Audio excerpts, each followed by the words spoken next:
hit.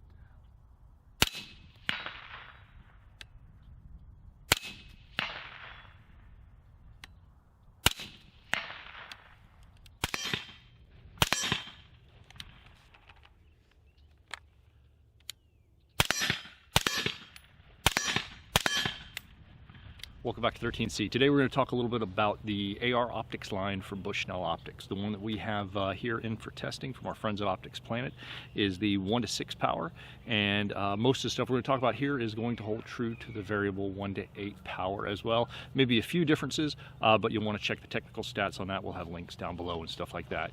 But generally speaking, most of what we're going to cover on this 1-to-6 is also going to apply to the 1-to-8 as well. First of all, in here, in this one, is an illuminated reticle, their BTR1 reticle.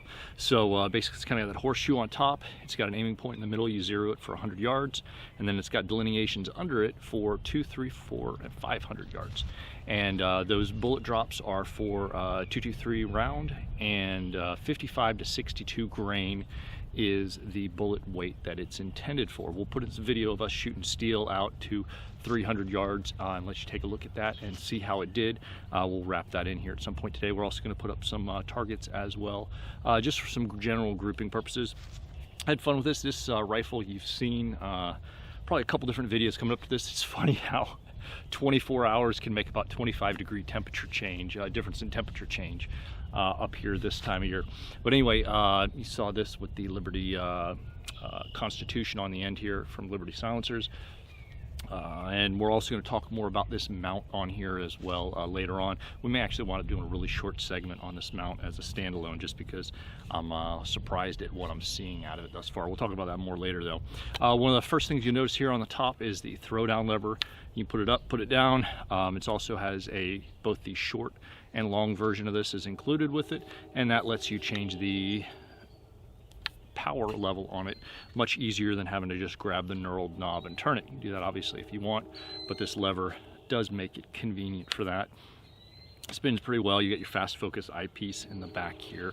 Also, basically looking at this optic, this to me looks like Bushnell's answer for the entry-level, somebody looking entry-level stuff to get into doing like some different 3-gun type stuff. You've got basically a pretty good setup for that at what's a pretty reasonable entry-level price point on this for what you're getting. Some of the features that you kind of don't necessarily expect to see down in this price range. This is IPX7 water rated, and that means it's actually submersible for 30 minutes. Or is it submersible 15 minutes? Submersible for at least 15 minutes to 1 meter of water, which is nice to see on an illuminated optic like this, because you've got to deal with your battery component and everything else. It is sealed in here to get that and nitrogen purged to hopefully fight the fog. We haven't seen any issues with that here yet, and we've shot in temperature ranges with this thing probably from around 20 degrees up to what's today probably a beautiful 50 degrees roughly. I mean, it's crazy how nice and pretty much no wind. Just, I love it when this happens this time of year. Spring is one of my favorite times of the year. You've got 6 levels of intensity on your brightness on this illuminated reticle in here. So what you're looking at on this is at night, it goes down to a pretty decent low enough level, but you know, when you're talking about daylight, and we're going to look out here, we're kind of in the shadows, but it is bright and sunny out there in the field, and looking at this reticle, so it's an etched reticle in here that's black, and then the inner horseshoe, and then that inner the delineations for your bullet drop are listed in here as sorry, geese just came in, and I don't know what they're doing over there, acting a little weird. Anyway, the delineations in here are lit up as well. We'll put a picture up there so that you can see it. In looking out into the brightness, you can tell that the reticle is illuminated out there in the really bright field, but it's not super bright like you'd expect from, you know, nice quality red dot, something like that. So keep that in mind if you're talking about like just dropping down into the shadows here. You know, you could pick up that brightness on the illuminated reticle well. When you're talking about going out at distance, the brightness kind of drops off, and then you're left with the etched black reticle, which kind of gives it a little bit of a red hue kind of to it. But the clarity of the optic, there's no spillover outside of the dot or the illuminated portion of that horseshoe, and then those delineations underneath, which is nice. And then as far as on its lowest setting, it is, I would honestly like that in the lowest setting to be just slightly lower. If you're talking about really low light shooting, it's bordering on being just a touch too bright at that lowest setting. A little bit, not like crazy overly bright or anything, but one of the things, and that's actually a good idea to get into, and we're kind of getting off topic. We'll talk about optics clarity in a minute here. Your adjustments on here are millirads, so one click on this is, if memory serves me correctly, 0.1 mils, and which would translate to about 1/3 of an inch. Yeah, one click, 0.1 mil at 100 yards. All right, so 1/3 of an inch clicks basically. 16.5 ounces on your weight. And let's talk about the lenses on here. They are fully coated, they're multi-coated, fully coated, whatever the case may be, to, you know, help kind of get some of the water and crap off, and then also to reduce glare and stuff. Seems to do pretty well with most of that stuff. Now, low light is what I was going to kind of get into before. Keep in mind, this, when this thing is on sale, they've got an instant rebate right now. Bushnell is offering an instant rebate on this right now, which is like a $40 instant rebate, which pushes the price of this right at $200. I'll put some links down below. I don't know how long that rebate thing goes for, but we'll put some links down below. So if you catch this thing on sale with that rebate, you're looking at about $200. So $200 for an IPX7. Waterproof rating on here, shockproof, and 1 to 6 variable power. The 1 power on this, I actually have to say I am quite pleased with the 1 power on this. I think it's pretty good 1 power if you want to use it, you know, kind of using what would be, you know, like the binding aiming concept or something from a different company. That same idea, keeping both eyes open and still being able to use it. Obviously 1 power, you're not going to have that kind of difference, you know, 3 or 4 magnification, etc., etc. But my point there is, it does pretty well at 1 power. Now you've got a 24mm objective. One of the first things for low light shooting is the smaller your objective here at 24mm. It's on the smaller side. The tube housing itself is 30mm, in case you're wondering for your mount. But at 24mm, there's not a lot of light gathering capability regardless of what type of glass you have in it. You're talking about a $200 optic basically. You're not going to be gathering a ton of light at night. So at 1 power, it's not going to be, or at low light conditions, let's say. At 1 power, it's not really going to make too much of a difference. You're going to gather enough light to be able to use this, you know, definitely down into twilight, past sunset basically. And right up until dark, so all the way through your dusk hours. But if you want to bump this up past 3 power, especially at 6 power, you're nowhere near gathering enough light to make this a usable optic at night. Not a ding on it at $200 at all. You're going to see that same thing over the line of them, but a lot of people want do-it-all scopes, and I'll get messaged all the time because we've got a variety of optics here on the channel. If you want to go back, variable powers, ranging in price from about the $175 mark all the way up to, I think our highest one is about $1,800 MSRP, $1,900 MSRP. So if we're talking about covering the full spectrum, right?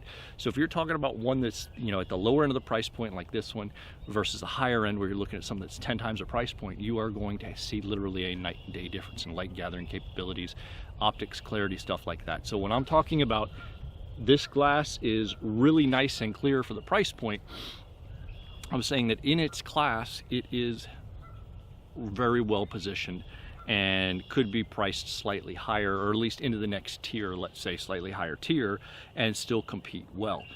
At the same time, don't mistake this and say, hey, you know, I saw your video on this, but now you just dropped that. You can't compare optics that are 5 times the price, let alone, you know, nearly 10 times the price. So, and we're doing a lot of stuff just like with this Liberty Constitution on the end here.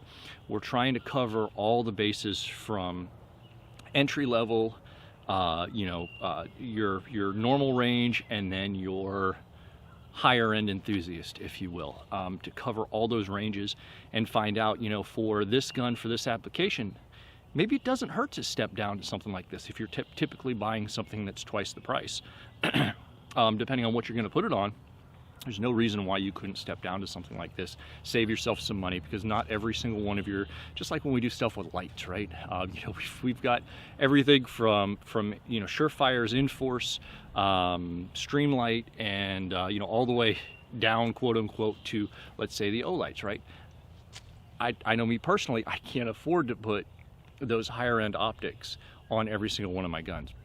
And if I'm talking about putting it on something that's a backup, or maybe a third line type thing that's, you know, stashed in, you know, let's say a tactical walls or something like that, you know, do I need to have that same top tier item on every single one if purposes and it's lower down the food chain, so to speak, right? So it's just like on your, you know, you're putting, you know, red dot on your 22. Do you need to put, you know, Reticle RMR 2, let's say, the HRS, like that's on my Masada handgun? Right, that's my go-to self-defense handgun. Do I need to put that on my, you know, Ruger Mark II? No, I could get away with, you know, like the Bushnell Advance that we have on that. I think it's the Advance. The Ruger Mark II has one of those smaller Bushnell red dots on it. It's a fifth of the price, literally fifth, maybe sixth of the price, but still functions extremely well on that 22. So you got to get in that range, and you have to understand what you're going for. And I try and put this out all the time. Probably deserves a standalone video on its own. When do you need to spend the big bucks? Anyway, this is a huge digression. Who knows if it's even going to make it into this video at this point, because God knows where I am when I try and sit down and edit this. Anyway, cut.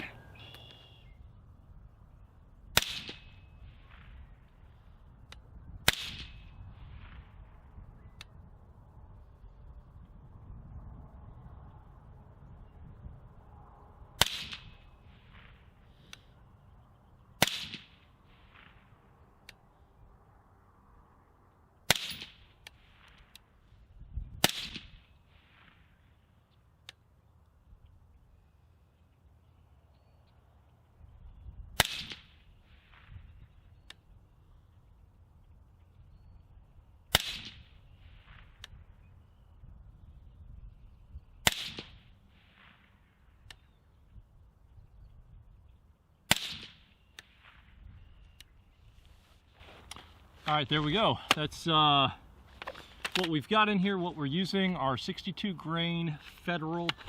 They're SS109, or I think they call it the XM55.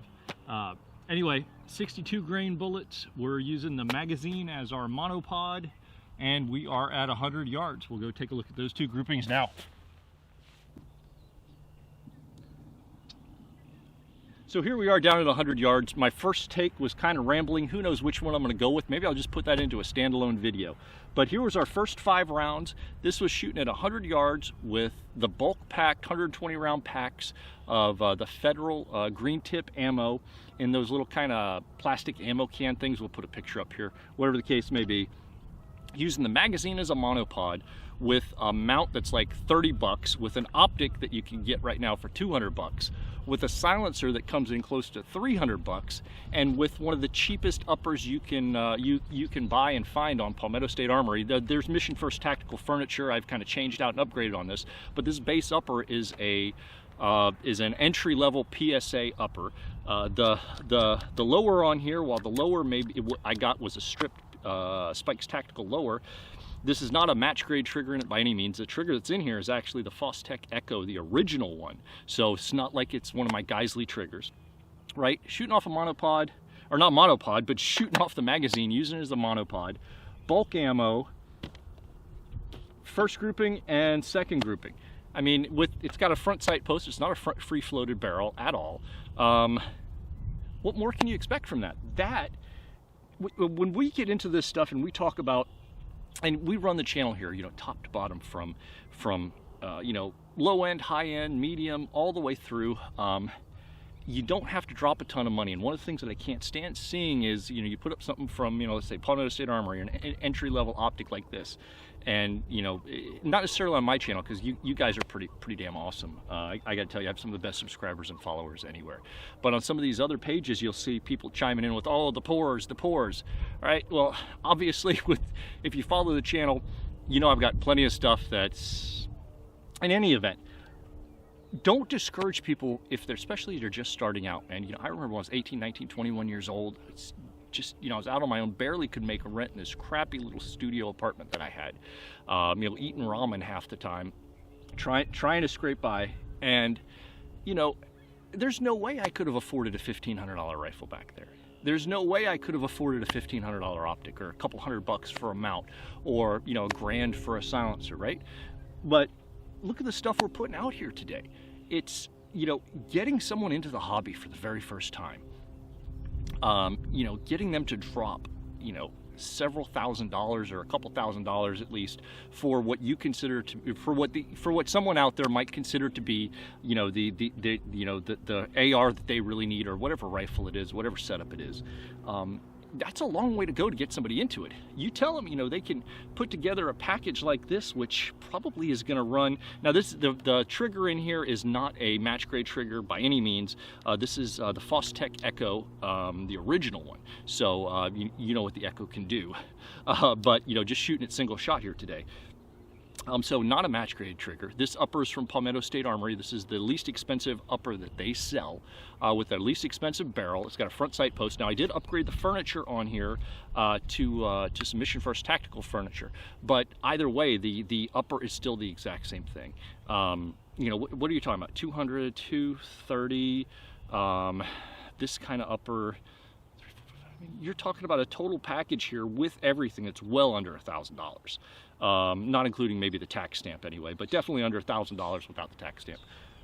You tell somebody that, it's going to go a long way to get them into the hobby, as opposed to trying to get them into a $1,500 CMMG or BCM, something like that.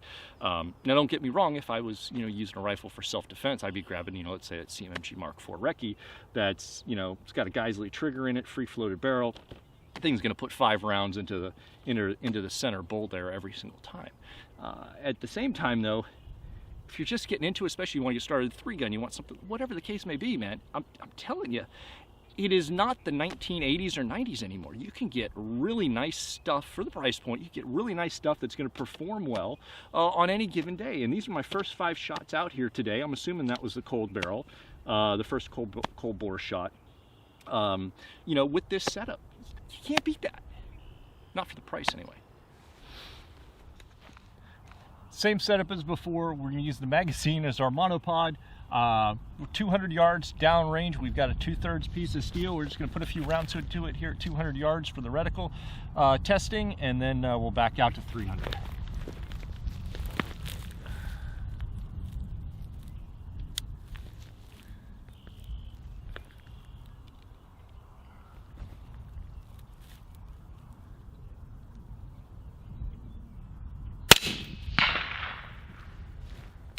There's a hit.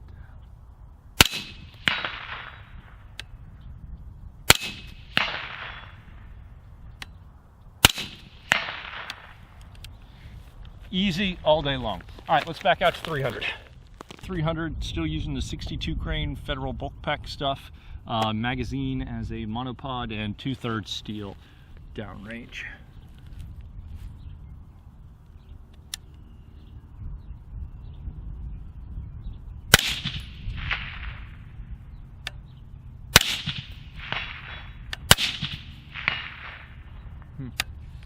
All right, so interesting. My first shot, using the holdovers on there, my first shot hit the very, very top of the plate, basically where that very small little head box would be in that 2/3 steel.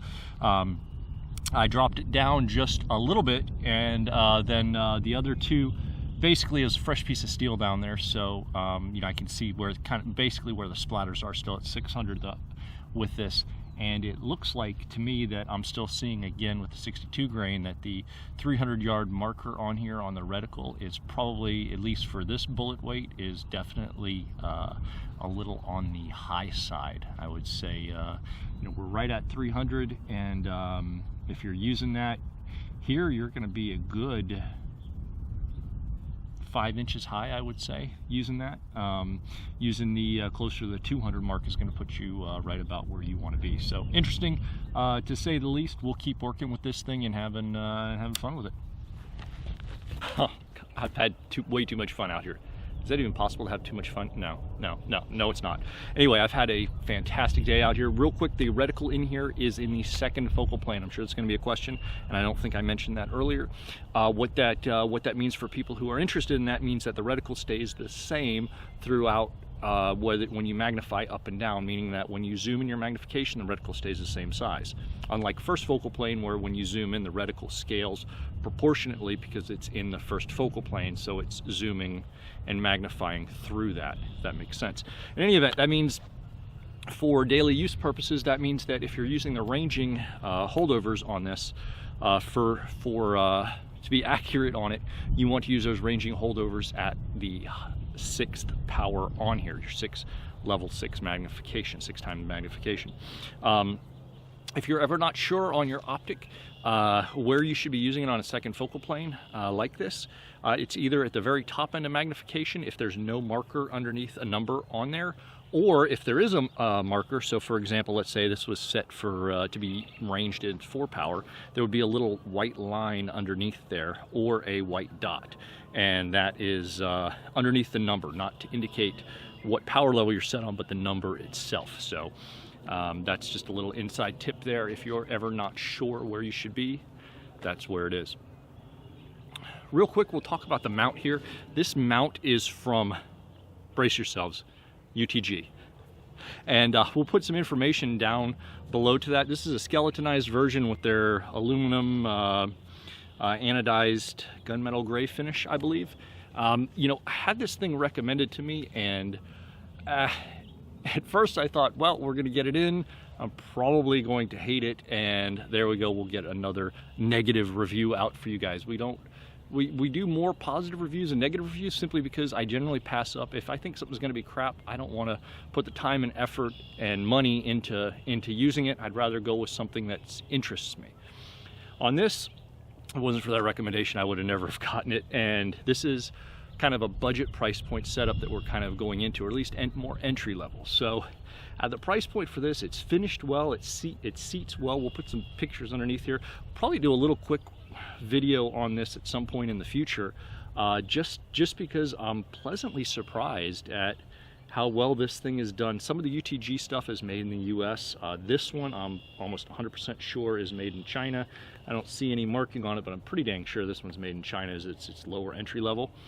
But surprisingly, it's not a bad mount at all. We're gonna keep screwing around with it and banging it around a little bit to see how it holds up. But so far, price point, I mean, if you need something to fit your budget, it's possible this may be a fit. Anyway, I'm going to reserve any more judgment on it until we get some more use out of it, but you know, it's okay, it's not bad. Thanks for joining us out here today. We really appreciate it. Facebook.com/gun reviews. Leave your comments there. You leave them down below too, obviously, but especially if it's a comment that you need answered in a relatively quick fashion, leaving them on the corresponding post to this on Facebook. We'll see the notifications pretty dang quickly, and we'll be able to answer you in a more timely fashion. Notifications here on YouTube suck if you're watching on YouTube. If you are watching on YouTube, head over to Full 30 or Gunstreamer. They're two great sites that are not affiliated at all with the big Google overlords that don't like guns, seem to hate freedom, and support those channels and check us out over there. Speaking of support, the best thing you can do to support the channel, just like, follow, comment, share, subscribe.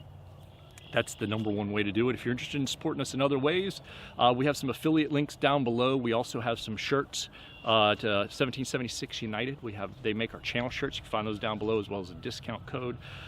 Shop on Amazon. Click our Amazon link. We'll get a little bit of a kickback from Amazon. It doesn't cost you any more extra money, and it helps to support us, especially in a time like this where we really don't have any day job money coming in because of situation, which I'm sure a lot of you guys are in as well.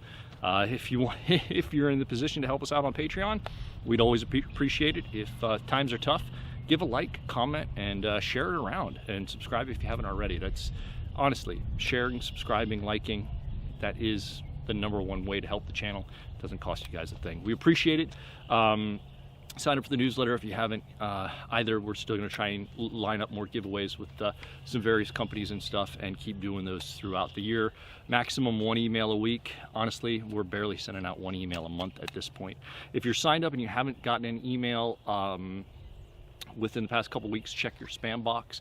When this video drops, we are going to be sending out an email on the same day this drops. So hopefully you will be able to see one of those emails and make sure it gets marked not spam. Thanks again, everybody. Take care, stay safe, stay healthy, and remember, you can be concerned about the virus and at the same time be concerned about government overreach and reckless spending. Talk soon.